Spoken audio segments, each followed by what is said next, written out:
I want to jump into introducing Jessica Adams, the Executive Director for American Red Cross in Alexandria and Arlington.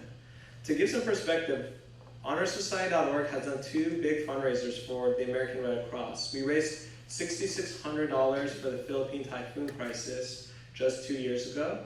And that was one of the most humbling moments for me because we raised it in a matter of a week of the crisis, and it was the first time where we really stepped in to help and to cultivate that at this national level. So following up with that, we said, why not dream a little bit bigger? Why not do a little bit better? We can do more. And so this year, with the international services of the American Red Cross, we kicked off a fundraiser to help the Ebola outbreak and also the Nepal earthquakes. They both were going on concurrently, and we raised a total of $21,000 this year, and that was probably my proudest moment, being with this organization, to see people step up. And so I'm very excited to turn over the reins to Jessica and have her tell us a little bit more about what the American Red Cross is up to.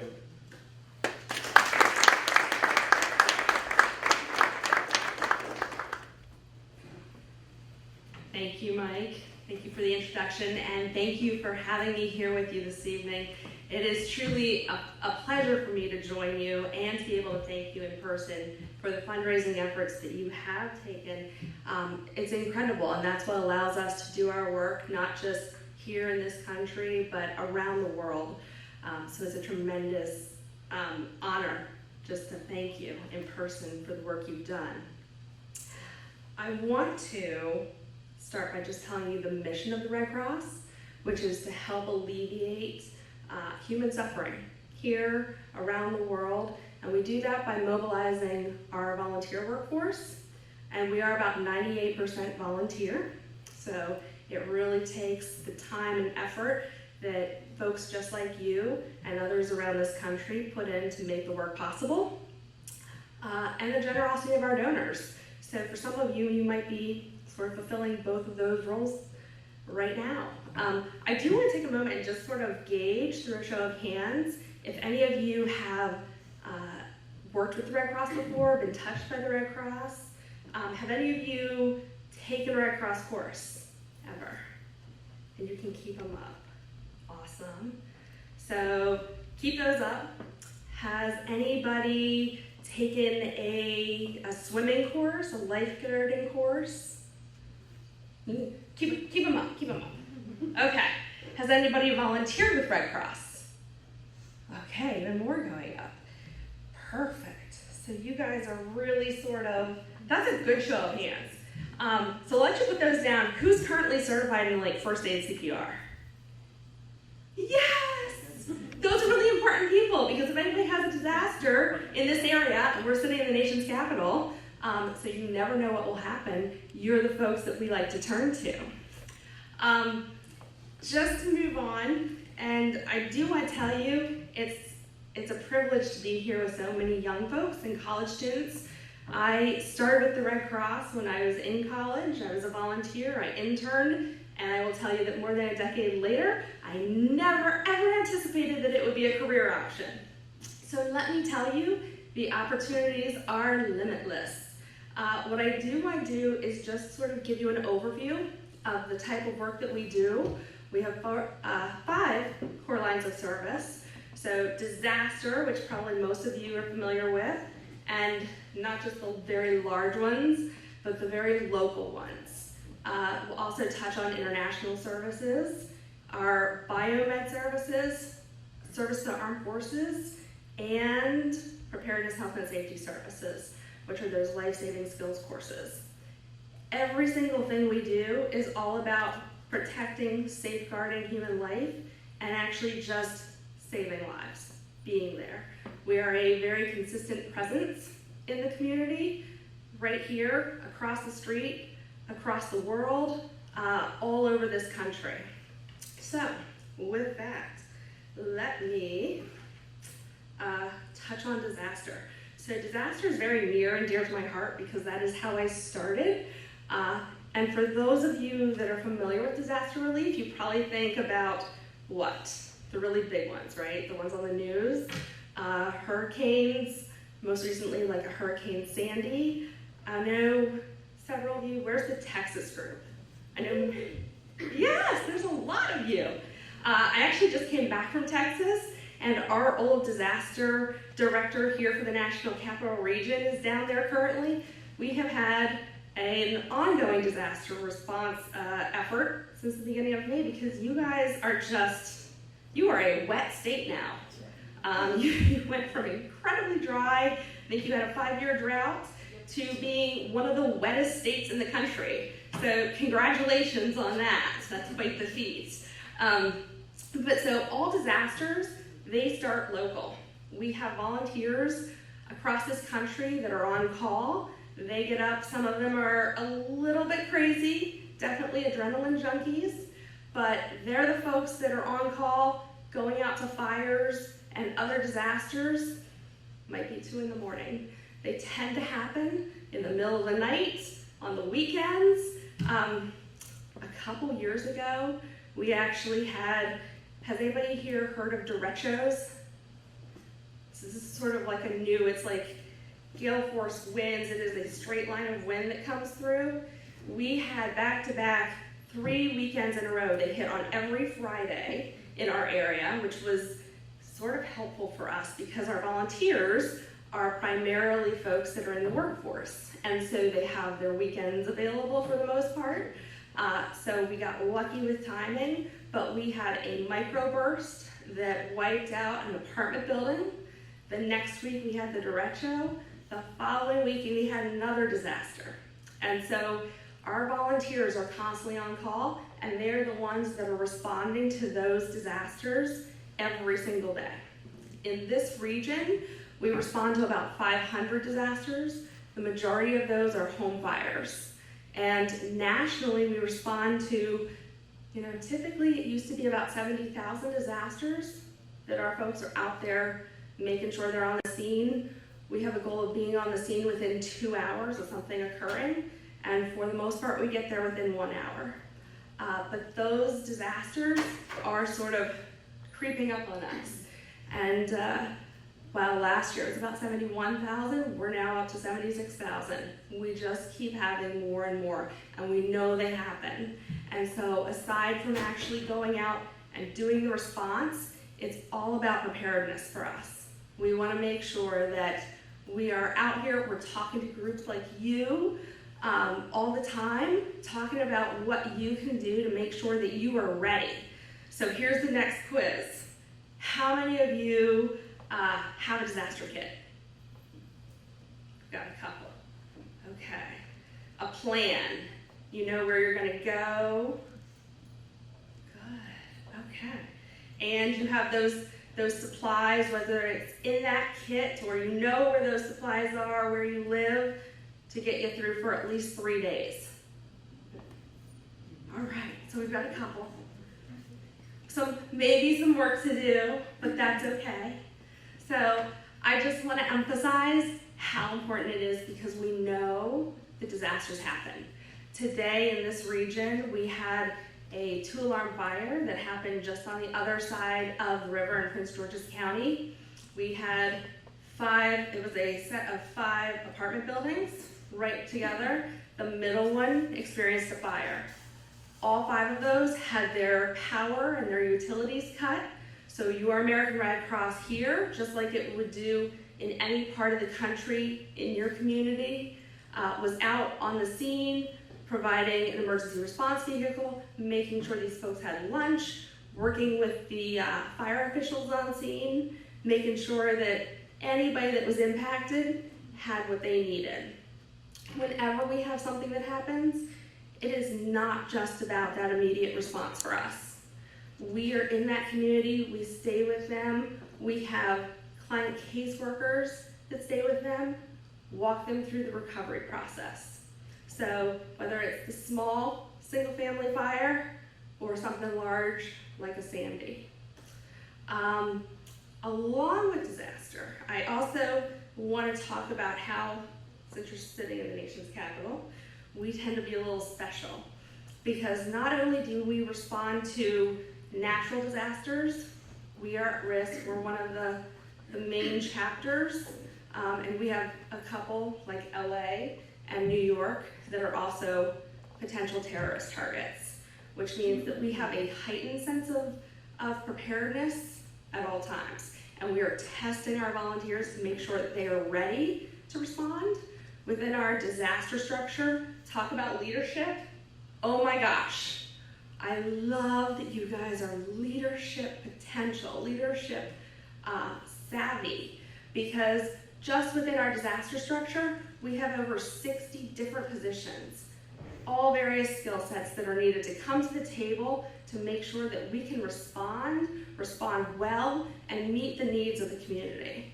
And we are talking everything from the mass care, providing the food service, moving the materials, the logistics that it takes, to mapping, to sitting in an emergency operations center, to making sure that we are keeping track of the numbers. We know if we are scaling up, if we are scaling down, but that at the end of the day, we are meeting all the needs of those clients. So that's a little bit about disaster.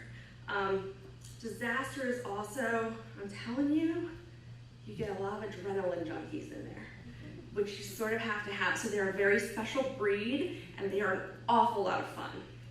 So if you ever get the opportunity to come out and support in that way, I think you would really enjoy it. I will tell you, when I started as a volunteer, it was in disaster, and I went on my very first call, and I was hooked. There was just no getting around it. It will be a lifetime commitment for me, because the sense that you have when you are able to see somebody that has just been devastated, and I don't talk about the response as much anymore because I still get emotional about them, but it is very meaningful, very powerful work. So I hope you get to experience it. Around our preparedness, health, and safety services, we teach courses like the first aid CPR, AED training, aquatics, swim lessons. So it sounds like this group, or it looks like this group, pretty well versed in some of that. So I won't spend too much time on that. I will tell you that we have classes happening every day in communities around the country. So if you're not yet trained, I would highly recommend it. You never know. We actually have a board member who had just gotten training. She did it with the board in our office, and it was that week that her husband suffered a heart attack. And she was able to save his life, and he is with us today because of that training. Biomed. Has anybody donated blood, received blood? Lots of people. That's awesome! Oh my God, incredible. Every 2 seconds in this country, somebody needs blood. And about 6,000 times a day, somebody receives a transfusion in this country with Red Cross blood. And it is because of folks like you that actually roll up your arms, and I will tell you, I think we are probably the only organization that is going to ask you for your money, your time, and your blood. I just don't know who else wants all of that from you. But it is really incredible. We supply over 40% of the nation's blood. We are doing that because we have to collect from donors like yourselves about 17,000 units of blood every single day, which means throughout the course of the year, we have to have at least 200,000 blood drives to collect a total of 6 million units of blood, which is just a huge number. And let me tell you, every time you donate blood, you have the ability to save 3 lives. And I will personally thank you for those that have donated, because if any of you here have friends or relatives who might have cancer. My mother's a cancer survivor. I actually can't donate blood, but I was with her for her treatments, and I would look up, and just so that she could receive her chemo treatments, she needed to bump up her white blood cells, and I would look up every time, and it would be a bag of blood that had Red Cross on it. So she did her treatments in Maryland, and she was getting blood because we are a national network, which is pretty cool. But I would look up and it would be blood from Wisconsin.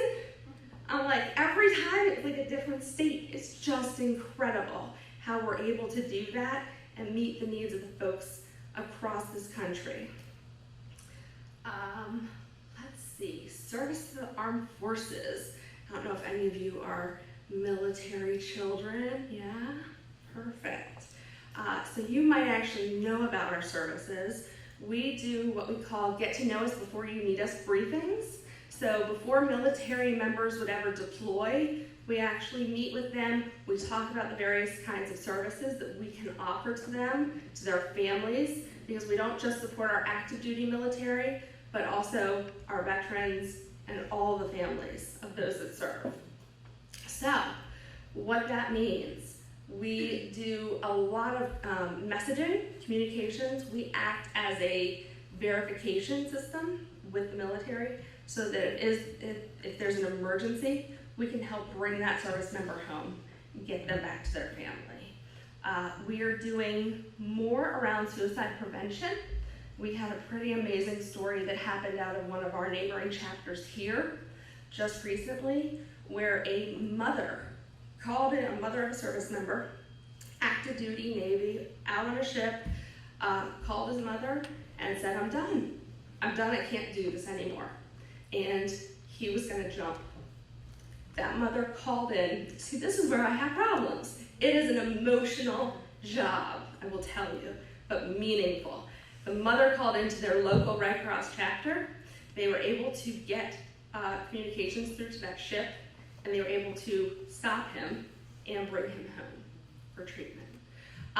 We're also doing a lot of trainings and classes to actually reacclimate service members so that when they come home, they have an easier time readjusting to civilian life and with their families.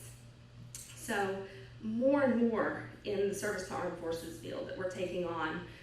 Locally in this region, we have the largest footprint for service to the armed forces. We support 14 various installations. So that includes something at the Pentagon, at Fort Myer, Fort Belvoir, Andrews. We also have our Wounded Warrior Unit. So we greet, or our volunteers greet, every single incoming plane of wounded right off the battlefield. So they are there to provide them with anything they need, which a lot of times one of their main requests is, it's always different. We do get a lot of requests for Skittles, but I don't know why Skittles are so popular, and peanut butter milkshakes, but we are their first taste of home. We make sure that they have clothes, that they have shoes, that they have toiletries, if they want videos, we've got like a game room set up for them. So it is really our job to make sure that those that are sacrificing and really giving their all for our country, when they come home, we get them whatever they need. That is on us. That is our job to be there for them, and it's something we take really seriously. International services, you actually are probably the most familiar with, since that is what you have been financially supporting. But aside from times of conflict and the work that we do for disaster internationally, we also have global health programs. Has anybody heard of our Measles Initiative? Anybody familiar with that? Okay. So Measles Initiative is something that we work with 4 other organizations on, and we kicked this off in 2001, and our goal originally was to vaccinate 1 million children against measles, mostly in parts of Africa. We were so successful that we have kept that program going. We've expanded it. We've expanded into other countries.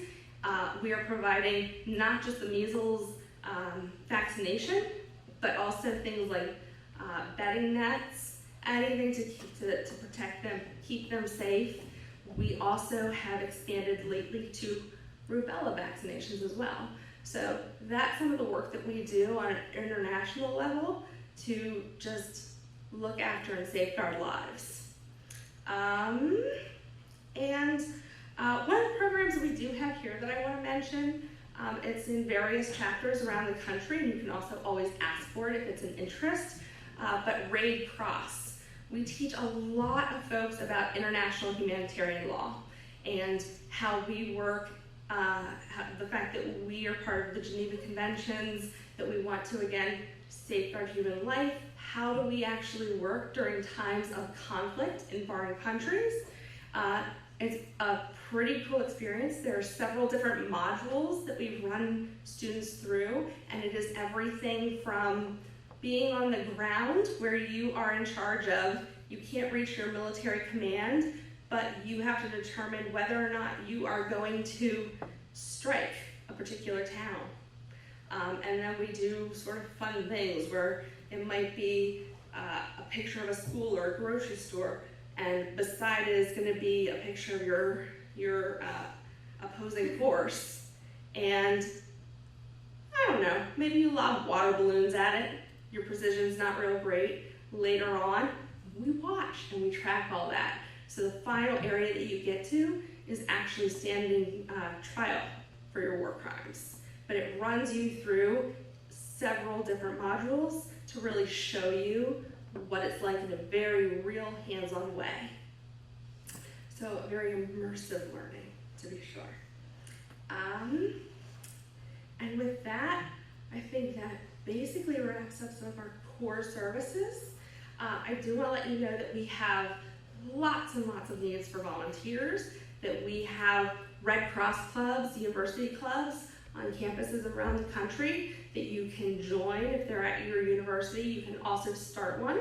I look forward to perhaps partnering between your groups and the Red Cross clubs on your campuses. But we have lots of resources for you online that you can check out.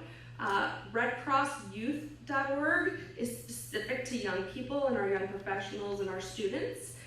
We also have gone app crazy. So to help you get prepared, we have many, many options. So there's a disaster app, which basically alerts you to about 35 different disasters. It's pretty cool. You can actually log in, not just you, but your loved ones, so that if something's happening in their area, you're gonna get pinged for that as well. Aside from that, I wanna just touch on, since there were a lot of blood donors in here, has anybody used the blood app? So the blood app not only allows you to go on and register and set up your time to donate blood, but you can track your donation through its process. So it'll tell you where your blood has gone off to. If it's in the testing cycle, if it's gone off to a hotel, you can watch the entire process of your donation, which is pretty cool. Other apps that you may or may not be interested in, swim safety is on there, and for any of you that maybe have children, younger siblings, we have a Monster Guard app, which actually runs through preparedness games to help prepare children. And finally, the one big campaign that I want to mention to you, because the #1 disaster that we do respond to are home fires, is our home fire preparedness campaign. And this is something that you can volunteer. You can volunteer in groups. You can volunteer to lead a campaign in your area. But our goal over the next 5 years is to reduce the amount of fire-related injuries and deaths by 25%. And so we are actually going out, we're working with local fire departments, we are installing smoke alarms, we are changing batteries, we are doing emergency planning with people, hands-on, where you get to educate and talk to them and walk them through how to be safe. So far, we only kicked this off about 6-9 months ago, and so far across the country, we have 13 documented life saves that we know about. And this is just the start of the campaign. So we know it makes a difference, and again, it goes back to saving lives, and I hope that you will consider joining us at some point when you go back home. Take a look. There's so much that we have, so many opportunities, leadership opportunities to be sure, and we do have youth programs across the country where we have clubs in the middle schools and high schools, and folks like you that are young that they can relate to, because let me tell you, you are way cooler than like me going in there and talking to them and actually getting them jazzed and prepared and leading their clubs and really being mentors to them. So Thank you so much for your time here this evening.